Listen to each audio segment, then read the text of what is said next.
all of that is to say, I got educated first. It led me to realize that all of it is useless without a strong foundation or without strong roots, and getting at the personal development side, the mindset side, working on what's between the ears, and then really just finding a new community of people that I could operate with, learn from, and just make things normal. If you ever had a goal and a dream of leaving your job and following your passion, following your bliss, I have a wonderful guest in this upcoming podcast episode where we dive deep into the tactical, the emotional, and the financial aspects of potentially leaving your job.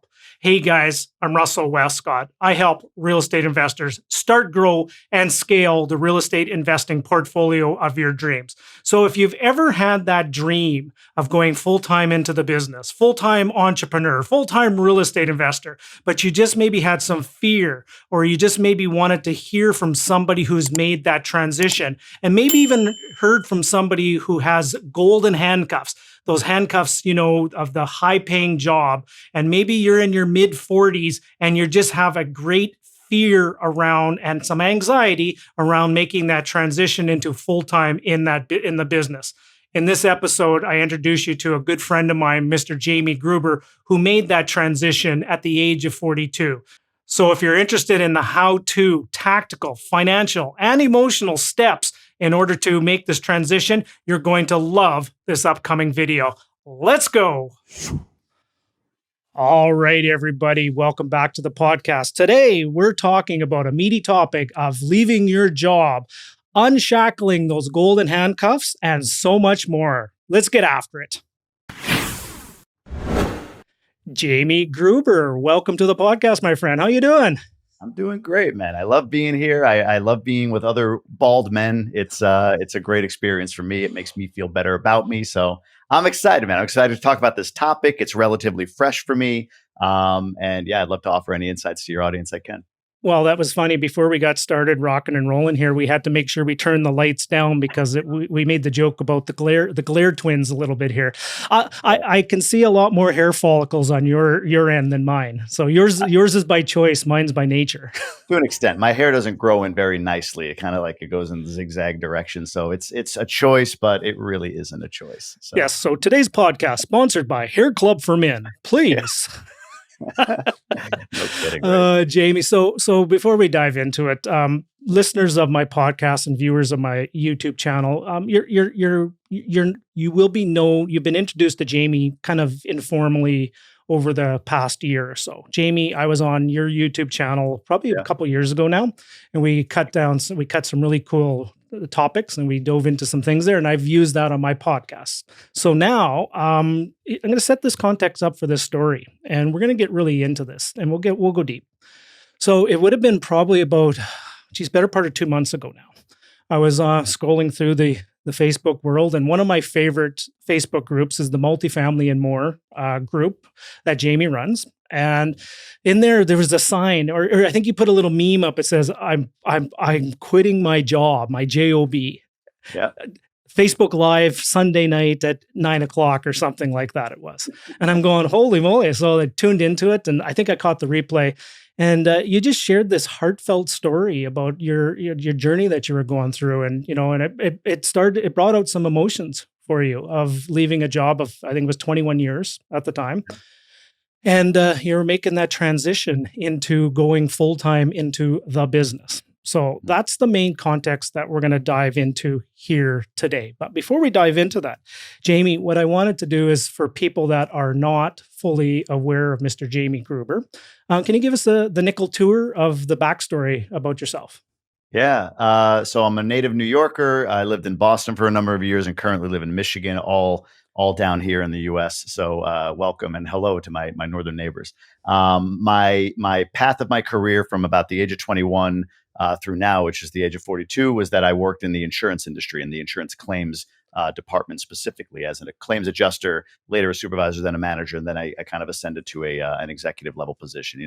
I use this for context. About 40,000 employees in the company, large Fortune 100 company in the United States, and I was probably in the top 300 of those employees as far as just what my title was. So that move to Michigan was all about that, and in that timeline as well is when I found the idea of passive income and real estate investing, and then personal development and personal growth. And it really, over the last few years, set me down a path that I didn't ever anticipate going down, culminating with me leaving my job recently. So that's kind of the teaser for it. In the middle of that, I built a community called Multifamily and More that you just talked about, which is seeks to sort of create content and connection for folks that are looking to invest in real estate generally, multifamily maybe most specifically, but that more piece allows us to talk about mindset and other things. And later on, and we'll talk about it, I partnered with a mastermind I belong to build a kind of a goal setting course and mastermind with them. On the personal side, married for 11 years to my lovely wife, Sylvia. She's a native of the Dominican Republic. I met her when we both lived in Boston. And we have two small boys, 6 and 3 years old. They're the coolest and most frustrating humans in my life. And we just sort of we do our thing down here. So that's me in a nutshell. Wow, there's a lot that we can unpack just in that 2-3 minutes that you did already. So quick question for you: native New Yorker, New Yorker, is it New Yorker or New Yorkian? I guess New Yorkian, I think, is something on Star Trek. But yeah, okay, good, yeah. All right. So, and then you've spent some time in Boston. Are you a New York sports fan or a Boston sports fan? I've morphed. My home base is the Buffalo Bills. So for those of you that are from Toronto, that's my team. I grew up with them, and I've always loved the Bills, still do to this day. And thankfully, finally, they're relevant again. So you're a sucker for punishment, is what you're really saying. 20 years of it, yeah, and 4 Super Bowl losses. But the Yankees are kind of the other team that I follow, but again, not as much as I once did. Beyond that, to be honest with you, I kind of morphed. I was a Rangers and Knicks fan when I lived in New York, and then I kind of became a Celtics fan and a Bruins fan in Boston. And to be honest with you, I actually like going to Red Sox games more than going to Yankee games. The atmosphere of the stadium, the whole kind of setup is really cool. So the Bills are my home base, and I kind of morph a little bit with the other stuff. And even baseball, I'm starting to waver a little. Not really having a fan, not really being like a Boston fan, but just not so committed to being a New York fan. So. Right. So guys, I know the majority of my audience will be Canadian, so I'll try my best to translate. That's true. Well, Bruins would make sense. Original 16 Rangers too, so that's gotta resonate. Yes, right on. So, all right. So let's get into this. So multiple different directions want to go down to. So before we do get into it, I actually had a little chuckle when you were telling about your profession that you had, and you were in the insurance industry, claims adjustments. I actually when I heard that the first time, I actually found that very hard to believe, because I'm making a very gross overgeneralization here, but you have so much personality. And you're such an extrovert, and you're such a connector, and you're such a people person. I would have never guessed that you would have been in that world for that many years. Yeah, it's interesting. You're right. Most people assume I was in sales. When I say insurance, like, hey, can you get me a better rate? I'm like, no, I'm on the claim side. I try to explain that. You were Ned Ryerson from the Groundhog Day. You know who Ned Ryerson? Yeah, exactly. Well, it's interesting. The company it's a great company, still is a great company. The culture resonated with me. Very, very forward thinking, always changing and adjusting, very dynamic, and I enjoyed that. And claims, to be honest with you, there's a lot of influence required. So, and it wasn't as if I understood what my skills and strengths were at 21, but man, I was pretty good at, somebody got rear-ended and there's a scratch on their bumper and they're saying, owie, my neck. I was pretty good at going into their living room and saying, well, look, how about we talk about this injury that you're claiming, the likelihood of it being more than what it is. I want to protect my policyholder here. If you take this, nominal settlement, I'll sign a release. That, I was pretty good at that. So the personality stuff and the ability to kind of interrelate and influence, I guess you could say, served me as a claims adjuster. And because I was so good at that, I quickly moved up to the next level and the next level, and was really good at coaching that stuff. I mean, even like insurance companies, and I'm sure it's the same in both the US and Canada, there's a lot of benefit to refer a damaged vehicle through their preferred network. I don't think most insurance companies take any kind of kickback from them, but it's just consolidated, it's efficient, and it really is the best business model. I was really good at getting on a call and somebody got into an accident, kind of run of the mill. Yeah, I backed into something. Cool. Well, hey, listen, you might probably have a shop in mind, but I think this is the place you should go, and here's why. So yeah, as you're right. As extroverted as I am, that extroversion served me in influence when dealing with direct people, and then later coaching, my employees to kind of execute on that. I think the actuarials would be the bigger. So if I were in the Right. actuarial business or underwriting, that would be a bigger surprise that I was there, because that my mind does not work in that way at Yeah, all. we'd be talking about pivot tables Yeah, and we'd yeah, be yeah. talking about all that wonderful stuff on life Correct. expectancies and all that really fun stuff that we want to dive into in the No idea. insurance No world. idea. Just if you get hit, I know what to do. So what was the highest level that you reached within your career profession? It was, the title was director. Yeah. And for context, it would be like my departments were about 150 people, say about 120 adjusters, 25, 30 supervisors, a few managers, and maybe a process specialist reporting directly to me. That's what that was. And, from an income perspective, if you're cool with me sharing, I mean, it would put me in like the 350-ish a year range, but the bigger carrot dangled is the equity. So every year you would get a stock award that was restricted. So every year that you would get it, say it was 50 or 60 or $70,000, whatever it was, that year's award would take 5 years to vest. This particular company, every company does a little differently, but so every year you get this award, but it's like it's not yours until later. So no matter what, somebody's always got that fishing pole out with the carrot at the end of it, and you're always chasing it. But when it does vest every year, you vest a third of a year, a third of a year here, a third of a year there, or whatever, and it builds up a little bit. So that was the major reason I wanted to get to that level, to be honest with you, and it was great compensation. Wow. So I know there's going to be lots of people that are going to be listening to this and watching this. And I have conversations all day long with people that have had the golden handcuffs, if you will, Yeah. making 350,000 a year.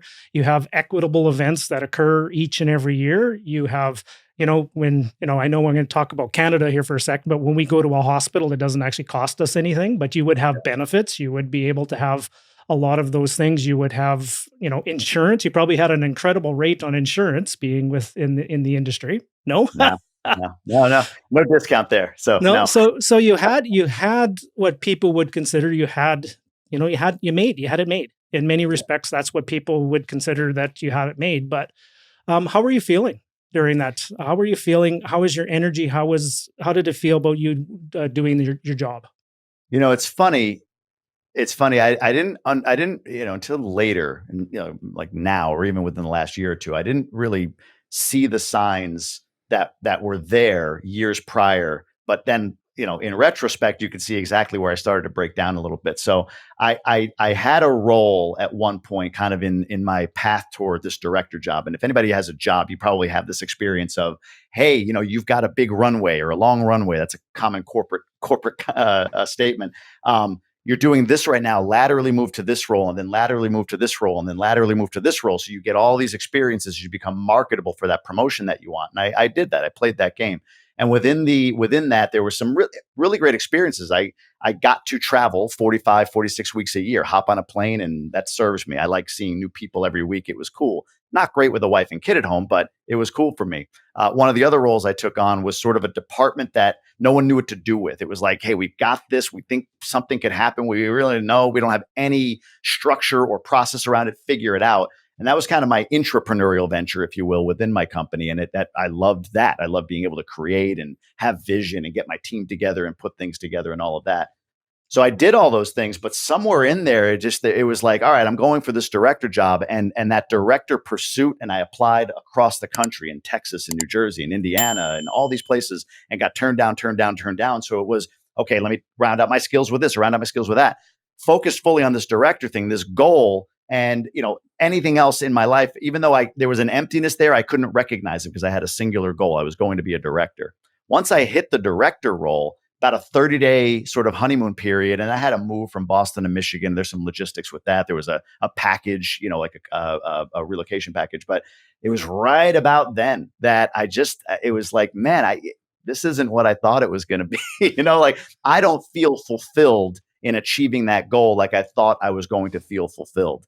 The Yeah. reason I say in retrospect that I was having those feelings prior to me ever getting the director job, but just couldn't see them or feel them because I was in this pursuit, was that I did start to read about real estate, and I did start to kind of convert my mindset around this accidental home landlord situation that I had from years prior into more of an asset mindset and an asset in itself, as opposed to this property I couldn't get rid of. So I was starting just before I got the promotion finally to think about it and look at it and dive into this real estate area. But yeah, once I got the job, completely, I mean, hollow. It was the worst year of my life, to be honest with you, that first year in the new job. I attribute a lot of that to the fact that I was just completely misaligned, unknowingly, completely misaligned with, who I wanted to be and the new identity that I was forging and who I had become. So, Yeah. So I think you answered it already, but I just want to just bookend it and get the clarity on this. yeah. So was there a moment that kind of this was kind of the camel that broke the straw that broke the camel's back, or was it a kind of a gradual drip process, if you will? What would you assess it as? I think it was gradual. There were moments after I kind of said, okay, I this isn't what I want anymore. There were moments within that, but it was gradual. It was, at 25, 26, there was, I'm 4 or 5 years in and I'm a manager at this point. So it's, fairly prestigious. There were points at which, any 20, 25 or 26-year-old thinks about doing something more. Like, is this really what I want my life to be? And then I just sort of buried that and moved on with life. And, get over yourself. It's a quarter life crisis, whatever. Same thing at 30. And then when I got into my mid 30s, is when it really just started to kind of ramp up. But there wasn't like a specific moment. It was like along the way, there were little clues or hints or that little inner voice popping up here and there saying, you sure? You sure you want to go further here? And I would just like, yeah, shut up. I'm doing great. Leave me alone. And then it just got to a point where the voice was too loud and I couldn't really resist it anymore. Yeah. Did you set a date that you were going to hand in your resignation note, and how long? Because I want to get into some of the tactical nuts and bolts, because people are probably sitting going there, oh my goodness, Jamie, your story exactly is where I'm at. How did you do it? And people got their pen and paper out and they want to know the how-to steps. And sometimes it's not just necessary, it's a how-to, it's more of a why-to more than anything. But if there was a process that you went through, I would imagine you're a very diligent guy and you don't just go do things willy-nilly, a family, two beautiful children, amazing wife. You just don't go one day and just say, I'm going to just go quit my job and flake out, right? So you probably went through a process. So how long did you set the date for when you were going to give the notice? I guess it was 3 years, Okay. and there was no rhyme or reason to it, to be honest with you. For context, 2017 is the year I moved to Michigan, got this director job, and I was, hey, I got the job I wanted, and then sort of lost fulfillment. It was a trying year, like I said, where my boss and I were at odds. She was under pressure for the position I just filled. That department was just underperforming. So she was under a lot of pressure. She wanted like a 3-day timeline for things to get better. It was going to take months because people had to be fired or demoted and then rehired. And I was moving people from other parts of the country to replace key positions within my organization. So, immediately we were at odds. My loyalty, this is like 18 years in, and I moved from New York to Boston to Michigan without knowing anybody. My loyalty was questioned within 3 months of being there. Just really, really difficult times. I wasn't sleeping. I wasn't feeling good about me. I felt just completely broken. And my wife, this is a moment. My wife said, hey, look, we moved here in part because you were going to be home every night, right? You were going to be here as opposed to traveling 45, 46 weeks a year. And you're here, but you're not here. Like you're emotionally and mentally, you're just checked out. I don't, there's nothing here. So, kind of figure this out.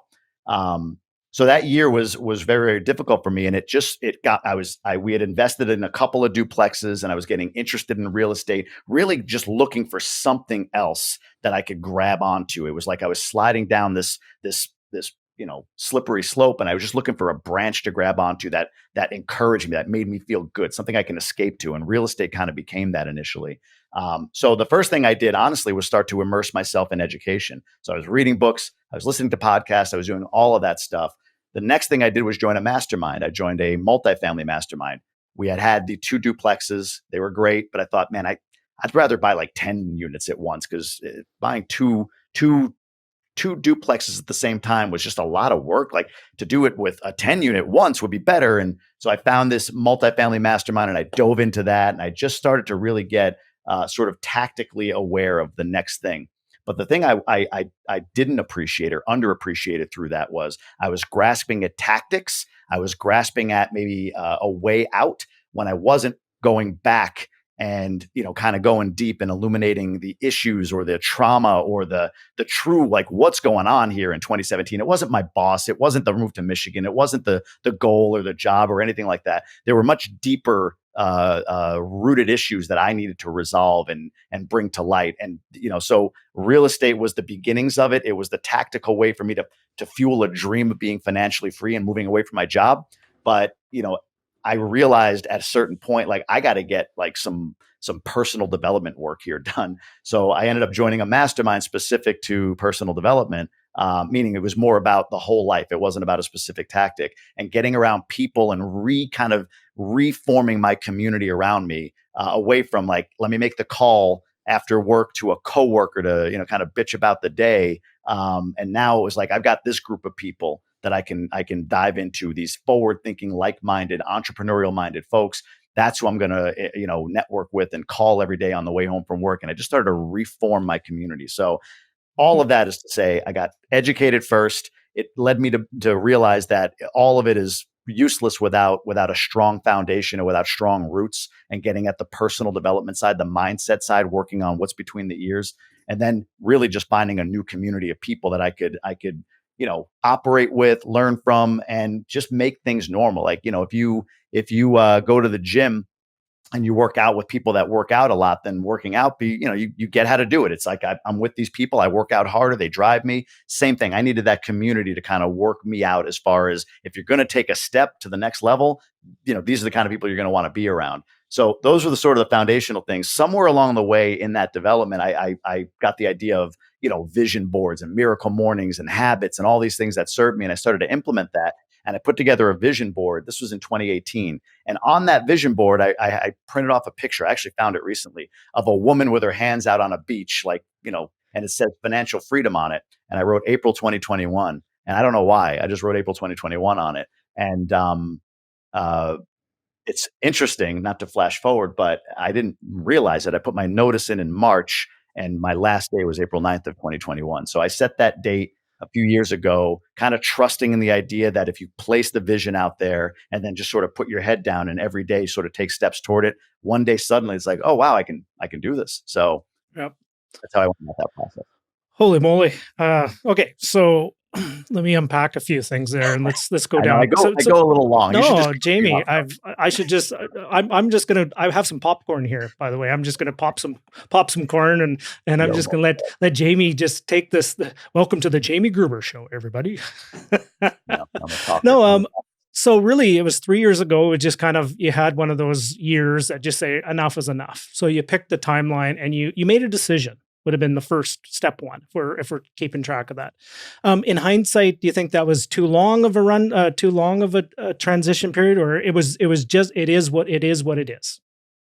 Yeah, I think it was anybody setting a vision or a goal of any kind. I think it's got to challenge you, because at that point I'm like, the hell am I going to walk away? I mean, 3 years isn't a long time. So how am I going to do that? But it kind of excited me as well. So when you find that balance of like, that would be cool. I just have no idea how, and nor should you with a vision.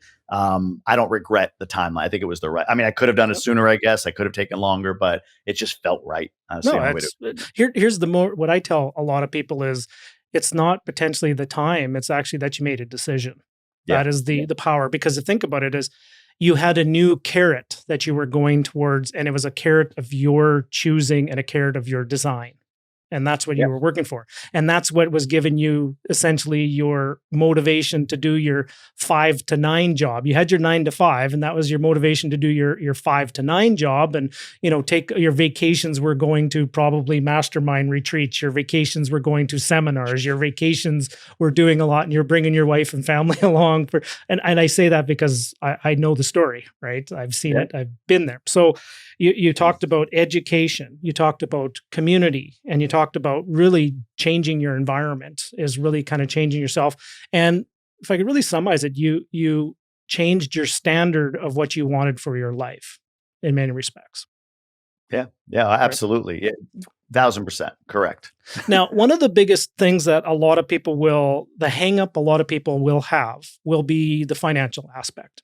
Right. So you technically had a $300,000 income stream that you potentially were going to walk away from.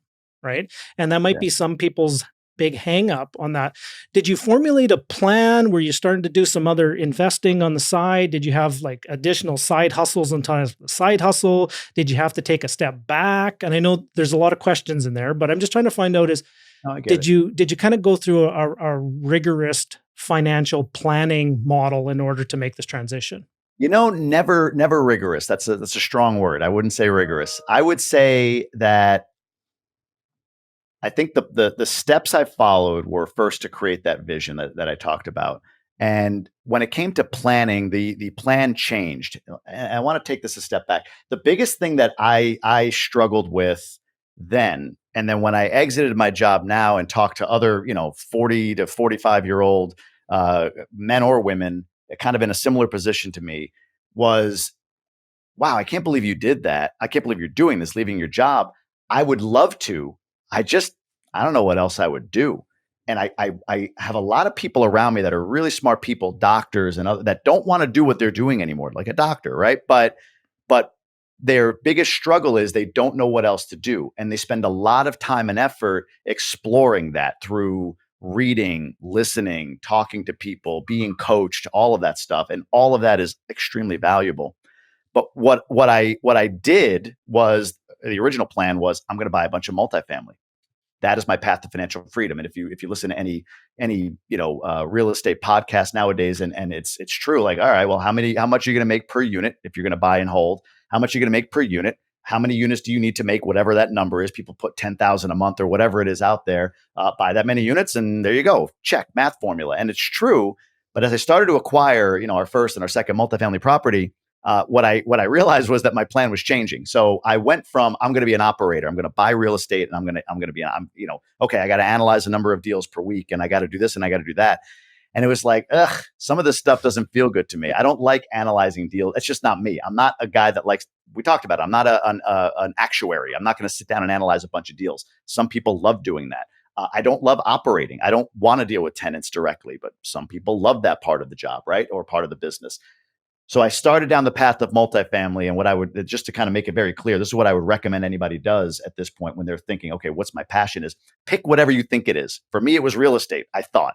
So I started down the path of real estate, and there's so many things in real estate that I could pick from, right? Like, no, I don't want to be an operator. No, I don't want to underwrite a bunch of deals. Yes, I like the cash flow. Yes, I like the wealth accumulation and the ability in our model to refinance and take tax-free capital out and go buy another one and all that good stuff, right? And you know what? I really like the interactions I get. So going to meetups and meeting with people and talking about this stuff, like I kind of like that. So all right, if I get rid of this stuff, I don't want to be an operator. So hire a property manager, and my partner can do the underwriting and all that stuff. But I kind of like this interactive stuff. So let me do my own meetup. So I start my own meetup. This is the whole multifamily and more thing. And in the course of doing that, like, wow, I really enjoy the meetup and getting people together, but I don't interact with them enough. It's like once a month. So how about a Facebook group? And now I can interact there. And boy, I kind of like going live in Facebook and maybe just giving some information about, things I've learned or a property I looked at or walking through a unit that I'm turning. And then it became more mindset focused content. It's like, I kind of like this. So let me develop content on on YouTube. And all of that led to, the multifamily and more brand expanding to multiple chapters across the country. And it's like, okay, I guess I run a franchise model now. I kind of like this, and giving information to the leaders of those chapters to help them run the best meetups in their markets that they can. And all of that led to, okay, I'm in this mastermind, and this mastermind wants to put together more of a mindset and goal focused, course and group and everything. And like, yeah, I like that even more than talking about real estate. Like, so it started with I'm buying real estate. That's what I'm going to do. And then I had to like kill off 86% of what buying real estate entails as what I don't like, and narrowly focus in on the 14%, kind of systematize the rest, and then take that 14% and make it a wide pie, make it my new 100%, and then kill off 86% of the stuff that I don't like about this new 100% and focus in on this 14%, which is now, where I am right now. And I fully know that in a year or 2 years, I'm probably going to kill off like in course development, online course development. Like I like lead generation. I like getting in front of people, doing podcasts. I like all of this stuff, but there's certain aspects. I was just on a call with my consultant that I'm hiring long-term to like, can you build out the email flows? Can you build out the follow-up mechanisms? Can I incentivize you to sell X number of courses and pay you for that? You know what I mean? Like, so the purpose part is what keeps people in the job. I've found, or I learned, especially when I walked away from it. Like, I don't know what else I would do. But the problem is people sit there and think about what else they would do. And they're trying to like find the thing that goes, yes, this is what I want to do with the rest of my life. And I'm going to give you a secret. It doesn't exist.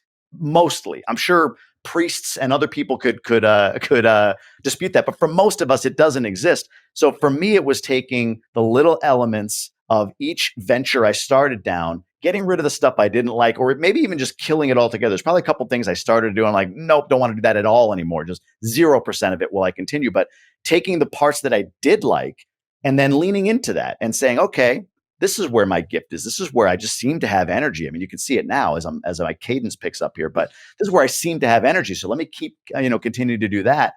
And look, I'll give you the other tactical thing. And this was for me, go back to 16. I don't know about you, Russell. When I was 16, I wanted to be Bob Costas. For those that don't know who Bob Costas is, he's a huge sportscaster, probably one of the most famous ones in the United States.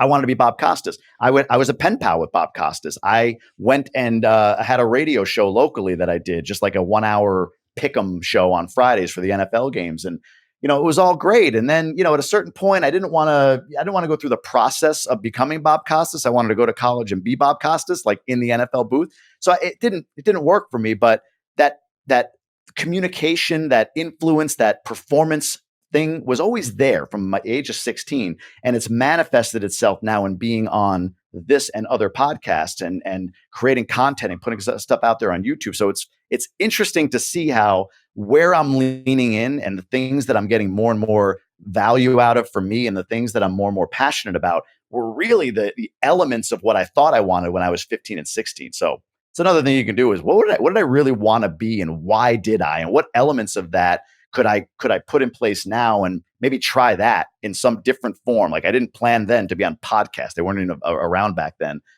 today, but it is the medium by which I'm taking care of that itch that I wanted to scratch years ago of communicating and being influential and just giving value to others through what I see and what I know and the connections I have or whatever. That's how I manifested that. So again, mouthful. All of my stuff is going to go long here, man. I apologize.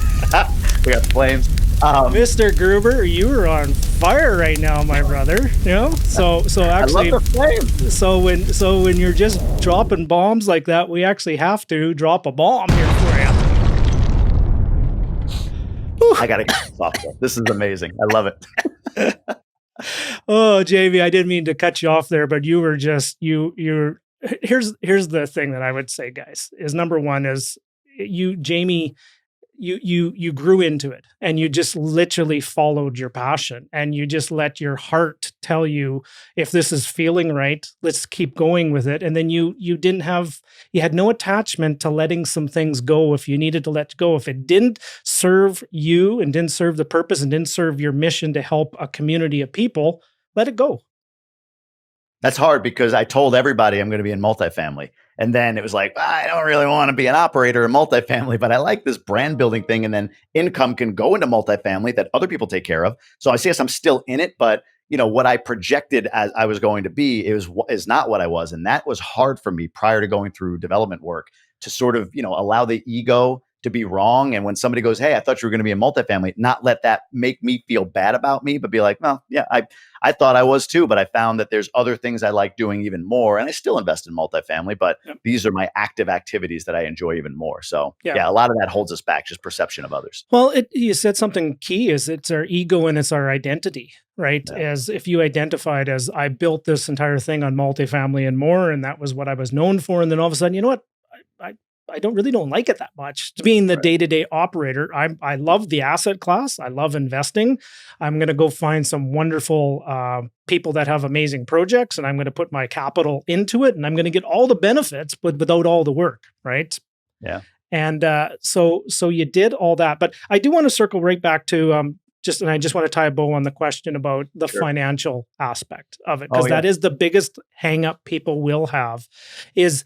Obviously, well, I'm not going to answer it for you, but did you have to take a little bit of a step back? Did you have some savings in the bank? Did you have some other additional income streams? Walk us through a little bit just to wrap a bow on that. Yeah, no, thank you for bringing me back. So all of that following the passion thing, all of that applies here. So I put the goal out there, or the vision of April 2021, started buying multifamily, then, built the community of multifamily and more, and then started to work on this course and mastermind that I mentioned called Emerge and Ascend.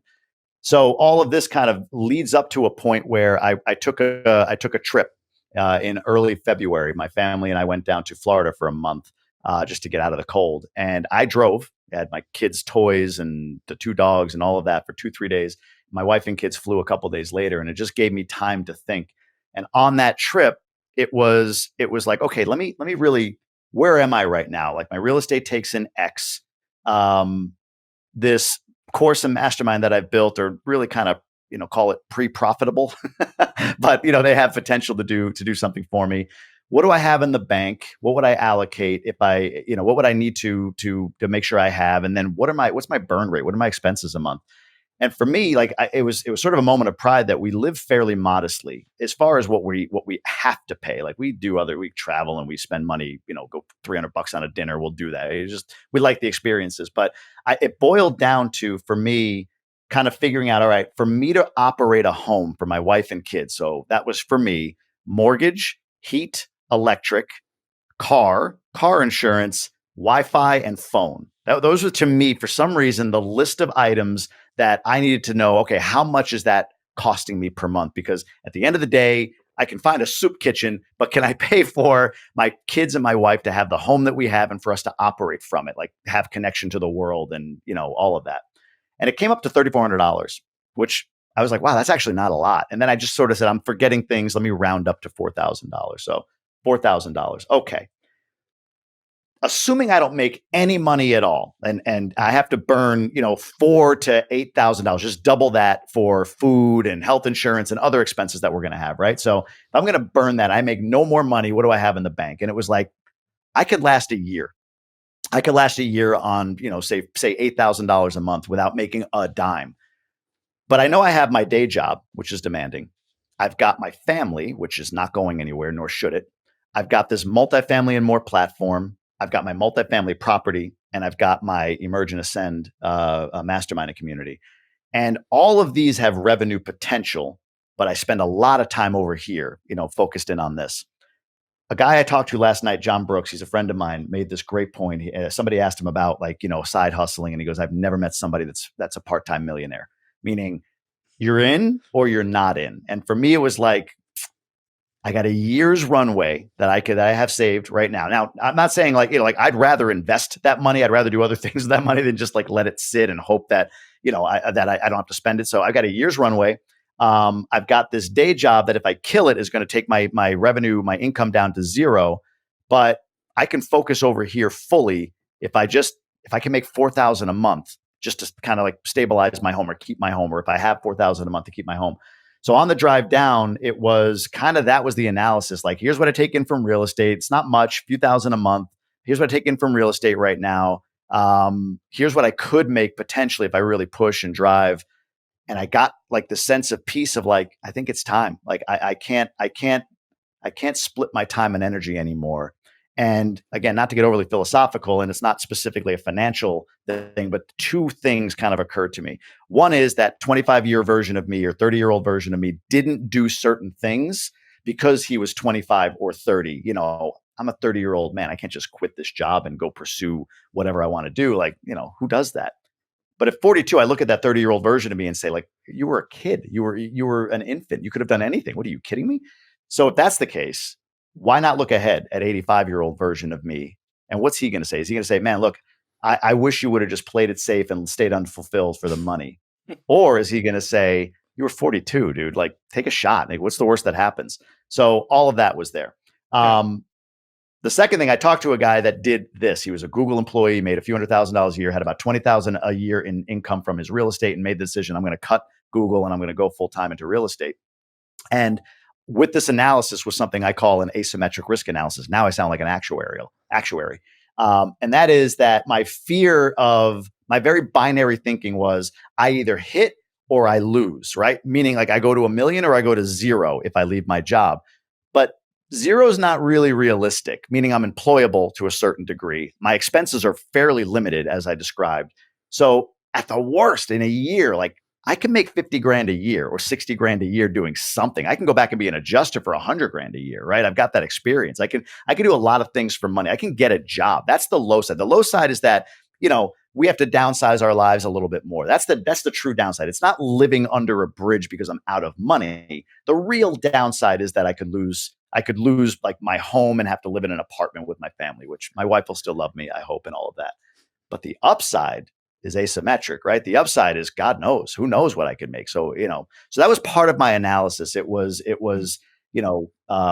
part, okay, financially, again, this is like while I'm driving, back of the napkin, like, here's what I have, here's what I need to spend, double it just to like, for stuff that's going to pop up in a month. I'm good for a year. I've got income coming in from some of the work that I had done over the past 2-3 years, the real estate. So that'll cap it and all of that stuff.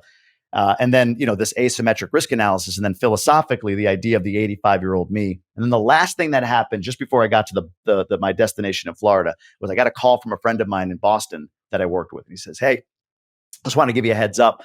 Paul just died." I'm like, Paul's 50. Yeah. Walked into the hospital tonight, 2 young kids, a little bit of chest pain, never came out.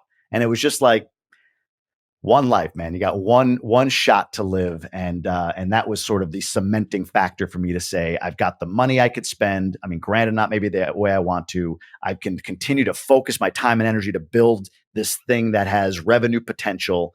It's time to walk away from the job. The last piece of the story, and this is where I get woo woo, right, about like the universe and people bringing all this stuff to you. So in my mind, I'm like 4,000 a month, right, to have my home and everything. The next day I get a call from a friend and he says, "Hey, I've got this thing. I want to I want you to help me sell this thing, and I'll put you on a commission schedule if you're willing to do it, like just as a side hustle." I'm like, "Well, funny you say side hustle because I'm thinking about maybe leaving my job. So yeah, what do you got?" So he explains the commission schedule and he shows it to me, and I'm like, "There's a gap here. Like you're paying me more per month than what the commission is." He goes, "Oh, I put in a base." I said, "Oh, what's the base pay?" He said 4,000 a month. And that to me was like, done. All right, there it is. Signs. Somebody up there is saying something. Like for 2 days in my mind, I'm like 4,000 a month. All I need is 4,000 a month. And then the next day, the guy calls and says, "I'll give you that 4,000 a month." So that's not reliable. I was ready to do it without that, but it was kind of a neat sort of add-on, I guess you could say, that specific number was put in front of me the moment my energy aligned with where I should be going. So Yeah. it was Well, proof.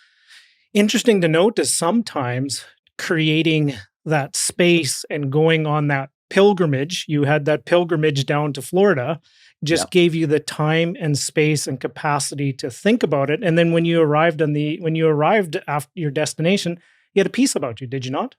Oh, 1,000%. In fact, I, Yeah. I was thinking about leaving right then and there. Like, I'm here. We've got this sick condo for a month. It was amazing. Like, what if I left right now and just enjoyed my month in Florida? I didn't, but there's part of me that thought about doing so. So a lot of peace. Yeah.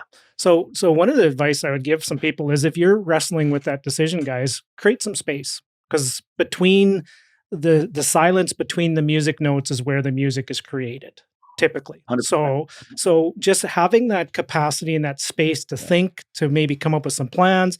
And then I would imagine, so you came there, you arrived, and then how did the conversation go with your wife at that time about I'm ready, I'm done? And it probably been a 2.5 year buildup where it wasn't something you just out of the blue and said, "Honey, I'm leaving my job," all of a sudden, right? So what was that Yeah. conversation at that time? Yeah. So, and real quick before that, to your point, my wife and I have implemented a quarterly solo weekend for each of us. So every quarter we go away on our own somewhere. Like I literally got a room at the Hampton Inn about a mile and a half away from here. One weekend, just no kids, no wife, just me, a book, meditating, just time for what you said, that space to think. Whenever I that long drive, and I've had other long drives where things come to me. Whenever you give yourself space, it really does open up. My wife does the same thing. So we just sort of trade off once a quarter. She was prepared for it. She had been ready for it. My wife is very supportive. In fact, she was a little overly supportive to the point of like, "You're way too comfortable with this right now. Like, can you challenge this? Like, am I being completely irrational walking away from this job?" She's extremely supportive. The conversation was pretty easy. Like you said, it wasn't like it was now. Like we had been talking about the idea of this for years, really, at this point, of me walking away. And now it was just a matter of assuring her that I had some plan. And it was what I mentioned, how much I have in the bank, what I can make. And then, oh, by the way, I just got this call with this guy saying he'll pay me 4 grand, 4 grand a month. So all of that together made her feel really confident with the idea of me walking away.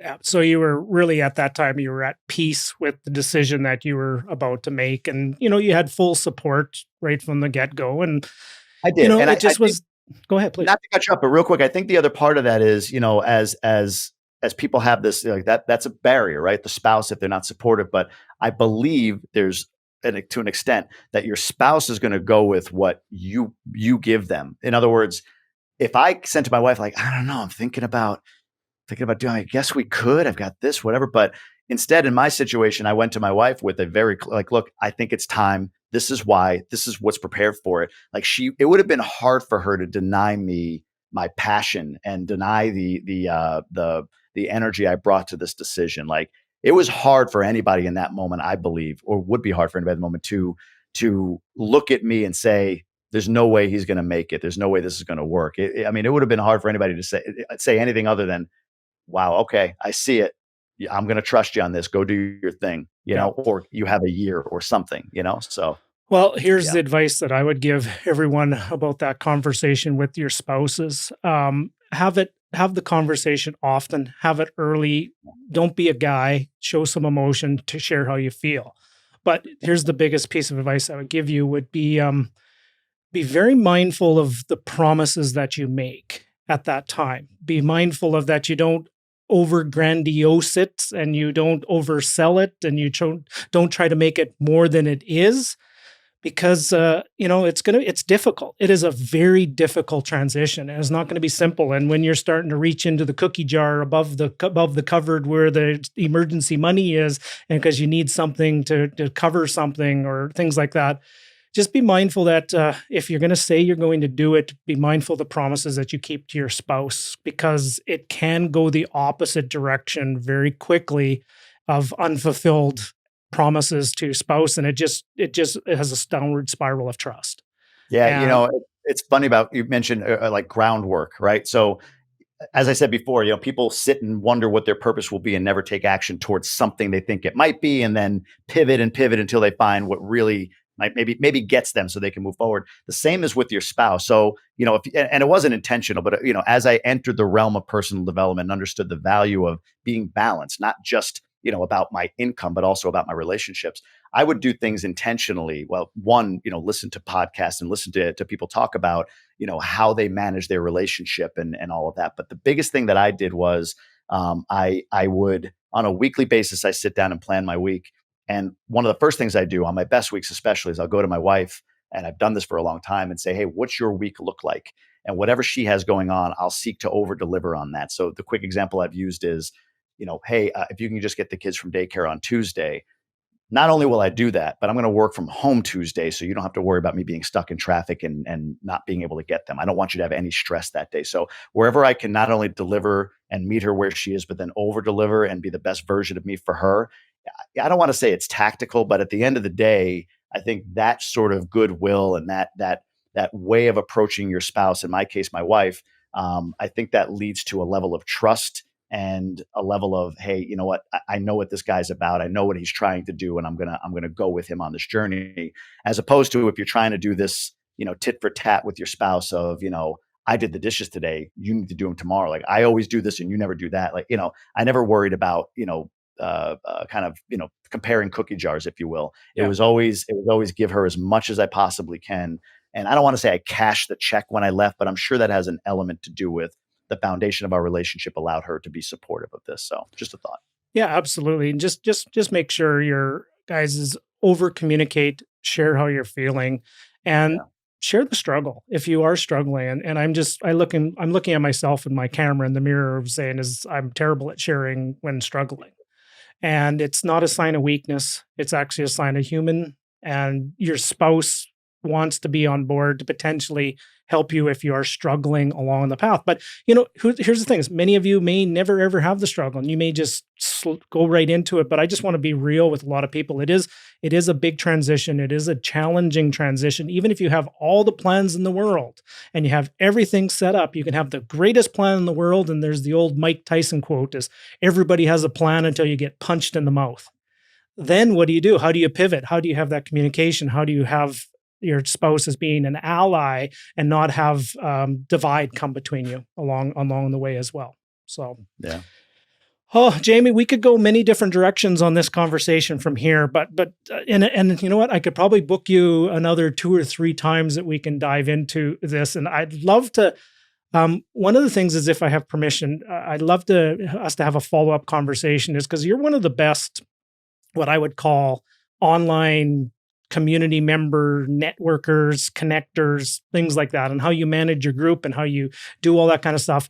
We're not going to get into this today, but what I would encourage everybody to do would be to jump into Jamie's multifamily and more Facebook group and just watch how you interact. And, Wednesday is hump day deals, and Thursday is share this, and Friday is, tell us your wins. And you're very gifted when it comes to the connecting and community building. So I'm going to leave it there. Okay. Yeah. Appreciate that. Talk to me about GoBundance. What is GoBundance, and how did you kind of get into that? And I know you mentioned a little bit, and then also about your Emerge program, and is the other one Ascend? Ascend. Yeah. Ascend. Yeah. Talk to me a little bit about those, please. Yeah, GoBundance was what I found as far as, started down the multifamily mastermind path and really specific and tactical. And then I found I needed a community, and GoBundance has been that. So GoBundance is call it a high net worth mastermind. So you have to have $1 million+ net worth to join it. It's an all men's mastermind, although there now is a women's division as well. And the idea of it is that we seek to be balanced across 6 different pillars. So as members of this group, we are as interested in passive income as we are health, as we are adventure in our life. We call it bucket list adventures. And there's an underlying sort of dependency around accountability. So the cadence of the group, if you will, is it's a community, not a curriculum per se, although there's a lot of content in there and we have great speakers and events and all that stuff. But more than anything, the guys that I get to interact with, my accountability pod, as well as other networking sessions that we have, we all are trying to be a certain man. We're all trying to be as good a husband as we are a father, as we are a business person or an entrepreneur, and we hold one another accountable to whatever man we say we want to be or whatever things we say we want to do. So that's what GoBundance is, and that's the group I would make phone calls to after work, as opposed to calling a coworker or whatever. It was.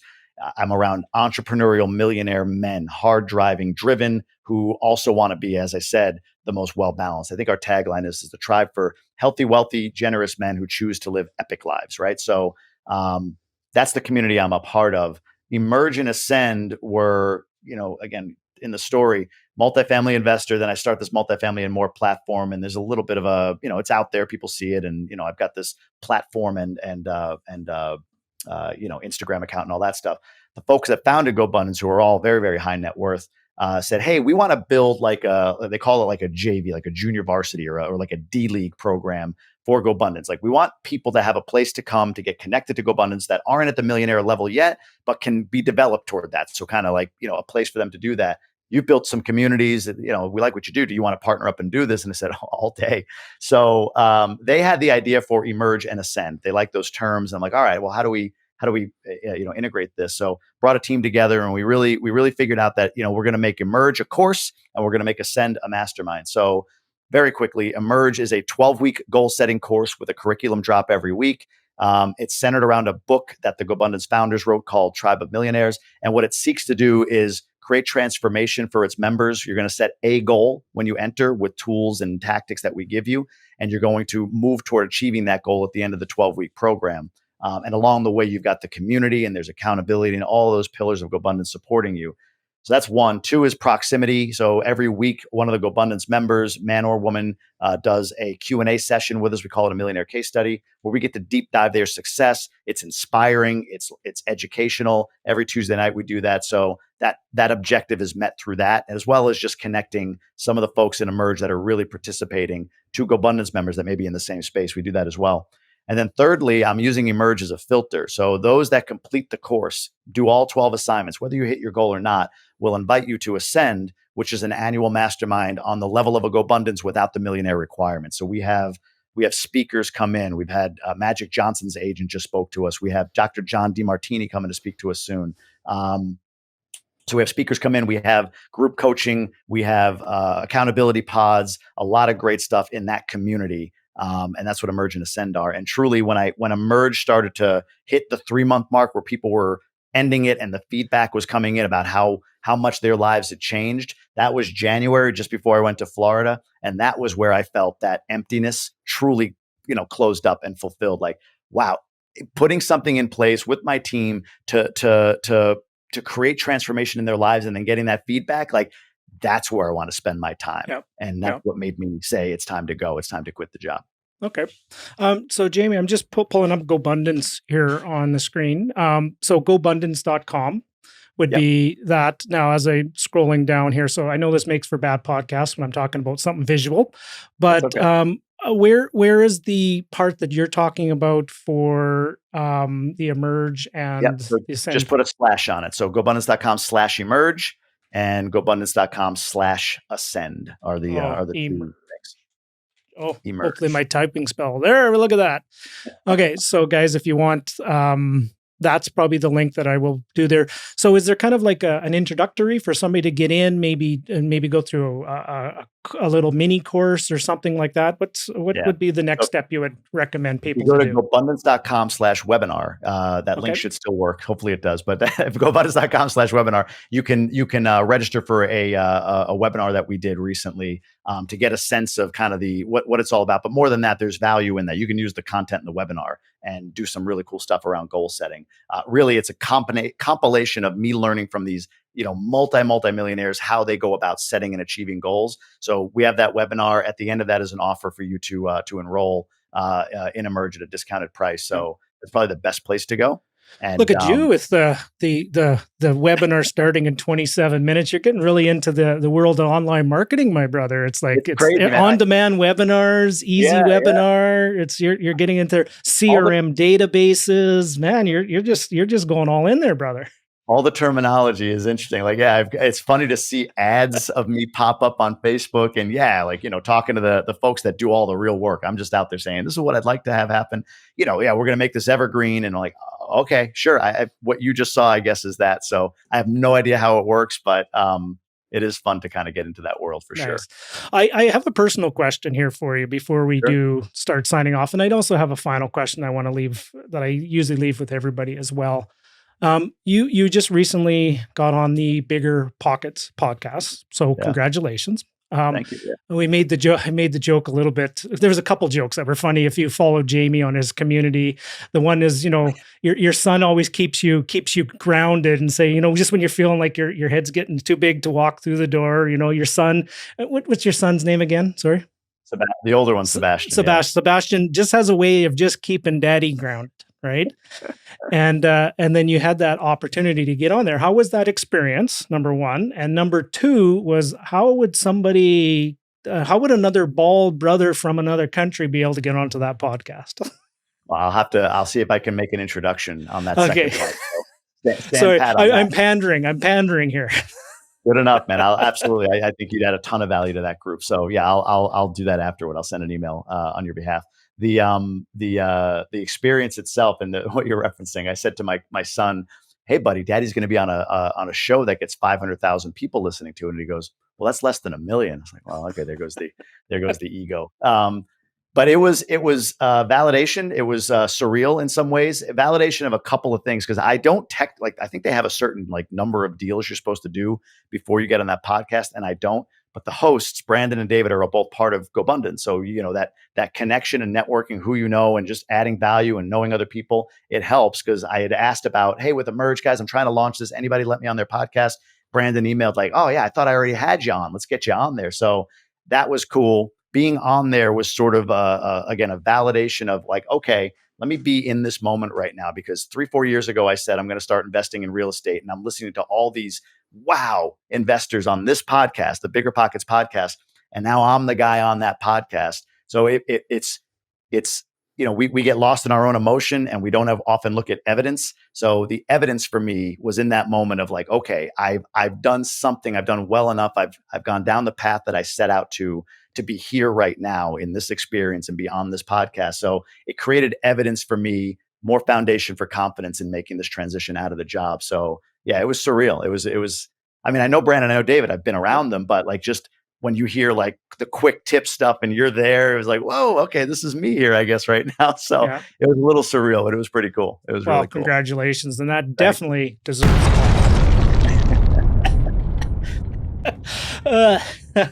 all right. Well, I wish we could have longer here, but I do have to get my daughter to school very shortly here. But final question I want to ask of you is if you can offer my audience something here is, so if somebody's watching this and maybe they're feeling just a little bit, they're feeling a little stuck and they're just not sure, maybe they have that hunger and they have that passion, check, all those things are in line, and they know that they have that desire and they want to make that change to get a little bit, just get unstuck and take the next step. What advice would you give that person if you had just a 30 to a minute conversation with that person? I would tell them, find a new community, find a community of people that serves you. Find a community of people that are like-minded. You're the average of the 5 people. Proximity is power. All of those cliches are so true.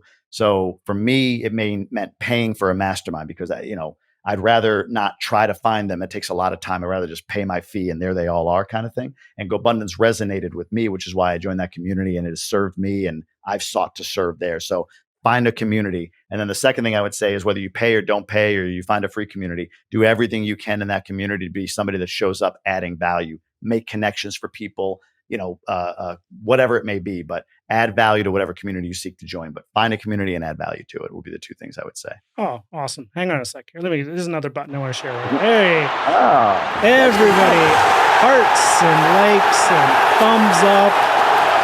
Jamie, hang on, we got an applause. We have a couple soccer whistles in there all at the same time. So Jamie, I want to just say thank you. I wanted to say thank you for a couple of reasons. Number one is thank you for being very vulnerable. Like the vulnerability you showed on to your community of making a transition, and you didn't come out a typical bravado way and look, I'm going to crush everything in the Grant Cardone way of typical things. There, you came at it as a human, and you came across it as we do go through emotional challenges. There are some things we have to bump up against. I'm having some identity crisis. I'm having some challenges times along this, but when I'm here to serve and help you on this journey that I'm going through, we're exactly the same. I might be 3 years ahead of you is really the take that I got from that. And I just wanted to just thank you for always coming from a place of service and always coming from a place of helping and supporting others on their journey.